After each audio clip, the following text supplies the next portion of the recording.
আসসালামু আলাইকুম। Kitchen of রাফারুখি রান্নাঘরে আপনাদেরকে স্বাগতম। আমি রাফারুখির আম্মু আপনাদের সাথে খুবই সাধারণ, খুবই পরিচিত একটি সবজির রেসিপি শেয়ার করছে। আসলে এটাকে আমরা শাক বলবো না সবজি বলবো ঠিক বুঝে উঠতে পারি না। তবে এটা শাক বললেও ভুল হবে না, আবার মনে হয় সবজি বললেও ভুল হবে না। এটা হচ্ছে পুঁইশাকের মিচুড়ি। পুঁইশাকের মিচুড়ি চেনেন না এমন মানুষ বোধহয় খুব কম আছেন। এই মিচুড়ি এক একজন এক একভাবে রান্না করেন।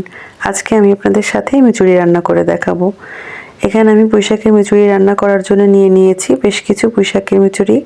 নিয়ে নিয়েছি এখানে ছুরি, শুটকি, পেঁয়াজ কুচি, কাঁচামরিচ কুচি, জিরা বাটা, রসুন বাটা এবং শুকনো মরিচ বাটা।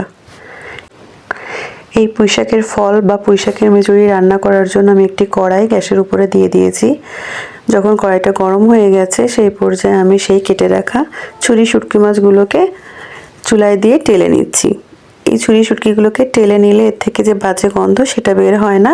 টেলে নিয়ে এটা গরম পানি দিয়ে ধুয়ে নিতে হয়।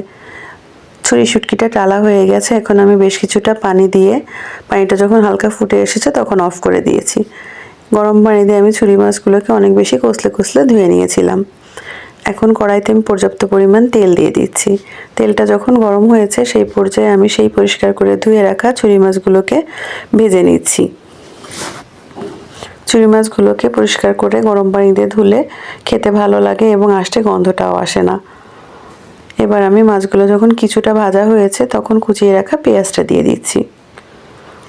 পেঁয়াজ কুচির সাথে আমি আবারও মাছগুলোকে নেড়ে চেড়ে ভেজে নিচ্ছি। এই মিচুড়িগুলো আমার ছাদ বাগানে হয়েছিল। এখন আমি দিয়ে দিচ্ছি 1 চা চামচ লবণ, দিয়ে দিচ্ছি জিরা বাটা, রসুন বাটা, শুকনো মরিচ বাটা। সকল মশলা দিয়ে এবার আমি মাছটাকে নেড়ে চেড়ে কষিয়ে নিচ্ছি। মাছ থেকে যখন তেল ছেড়ে দিয়েছে তখন আমি দিয়ে দিচ্ছি সেই ফালি করে রাখা কাঁচামরিচগুলো। আবার আমি মাছগুলোকে নেড়ে চেড়ে নিচ্ছি এবং দিয়ে দিচ্ছি হলুদের গুঁড়া। হলুদ গুঁড়ো দিয়ে আমি মাছগুলোকে আবারও কষিয়ে নেব। কষানো যতটা ভালো হবে সবজিটা খেতে তত বেশি ভালো লাগবে। এই মিচুড়িগুলো অনেকে চিংড়ি মাছ দিয়ে রান্না করেন, অনেকে ডাল দিয়েও খেয়ে থাকেন, আমরাও খেয়ে থাকি, তবে আজকে শুটকি দিয়ে রান্না করছি। এবার আমি দিয়ে দিচ্ছি কিছু কেটে রাখা আলু। আলু দিলে মিচুড়ির টেস্টটা অনেক ভালো লাগে এবং আমরা আলু খেতে পছন্দ করি, তাই দিয়ে দিচ্ছি। এবার আমি সেই পরিষ্কার করে কেটে ধুয়ে রাখা মিচুড়িগুলো দিয়ে মাছের সাথে ভালো করে কষিয়ে নিচ্ছি। এই মিচুড়িগুলো আমার ছাদ বাগানে হয়েছিল, সেখান থেকে কেটে এনেই আমি এইগুলোকে রান্না করছি।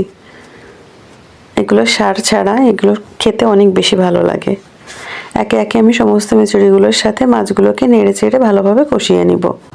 শুধু ছুরি শুটকি না, যে কোনো ধরনের শুটকি মাছ দিয়েই এই মিচুড়িগুলো এভাবে রান্না করলে খেতে ভালো লাগে। তবে লোট্টা শুটকি হলে সেটাকে আমি আগে টেলে নিতাম না, প্রথমে কাঁচা পানি দিয়ে পরিষ্কার করে ধুয়ে নিতাম, তারপরে গরম পানি দিয়ে ধুয়ে নিতাম। কারণ লোট্টা মাছটা এমনিতেই খুবই নরম মাছ, এটাকে যদি আপনি প্রথমেই গরম পানি দিয়ে ধুয়ে নেন সেক্ষেত্রে মাছটা কাঁটাটা ছেড়ে যাবে, মাছগুলো ঝুড়ো ঝুড়ো হয়ে যাবে। তবে ছুরি মাছটা বেশ কিছুটা শক্ত, তাই আমি এভাবে করে নিয়েছি। এবার আমি ছুরি মাছের সাথে এই মিচুড়িগুলোকে খুব ভালোভাবে নেড়ে চেড়ে কষিয়ে নিয়েছি। কষানোটা যত ভালো হবে রান্নাটা খেতে তত ভালো লাগবে।